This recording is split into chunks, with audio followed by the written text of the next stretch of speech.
एक बार फिर आज़ाद कश्मीर के इलेक्शन की बात करेंगे। इलेक्शन मुहिम का वक्त ख़त्म हो चुका है। आज़ाद कश्मीर में आम इंतखाबात कल होंगे। आज़ाद कश्मीर में इंतखाबात के दौरान फ़ौज पोलिंग स्टेशन में तैनात की जाएगी, जबकि पोलिंग अमले ने पोलिंग सामान की तकसीम भी शुरू कर दी है। क्या तैयारियाँ और इंतजाम किए जा रहे हैं, बताएंगे हमारे नुमाइंदे बशारत मुगल।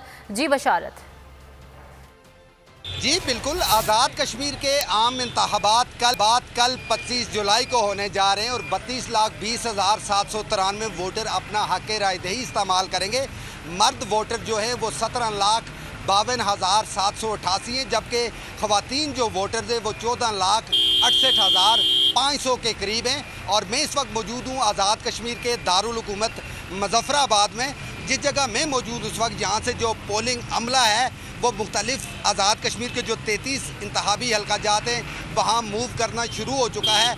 बड़ी तादाद में जो पोलिंग अमला है वो गाड़ियों के ऊपर आज़ाद कश्मीर के जितने भी पोलिंग स्टेशन हैं उनके ऊपर इस वक्त उन जानिब मूव कर रहा है, क्योंकि जाके उन्होंने कल वहाँ इलेक्शन कराना है। और साथ में आपको बताता चलूँ कि 33,616 मुलाजमीन का अमला है जो आज़ाद कश्मीर में तैनात किया गया है। आज़ाद कश्मीर में 33 हल्कों के लिए 27,131 मुलाजमीन इलेक्शन ड्यूटी सर अंजाम देंगे। आज़ाद कश्मीर भर में सिक्योरिटी के इंतज़ामात इंतहाई सख्त कर दिए गए हैं और देहाती इलाकों के अंदर और बलाई इलाकों के अंदर खुसूसन जिन वोटर्स को दूर जाके अपना वोट कास्ट करना है वो इस वक्त अपनी तरफ मूव कर रहे हैं उन इलाकों की जानिब। आज़ाद कश्मीर के अंदर जो इलेक्शन मुहिम है उसके बाद अब अगला मरहला कल आज़ाद कश्मीर के 32 लाख से ज़ायद जो वोटर हैं वो अपना हक रायदही इस्तेमाल करने जा रहे हैं। अपनी वोट की पर्ची के ज़रिए बताएंगे कि आने वाले वक्त में वो किसको इक़्तिदार। बशारत, बहुत शुक्रिया आपका।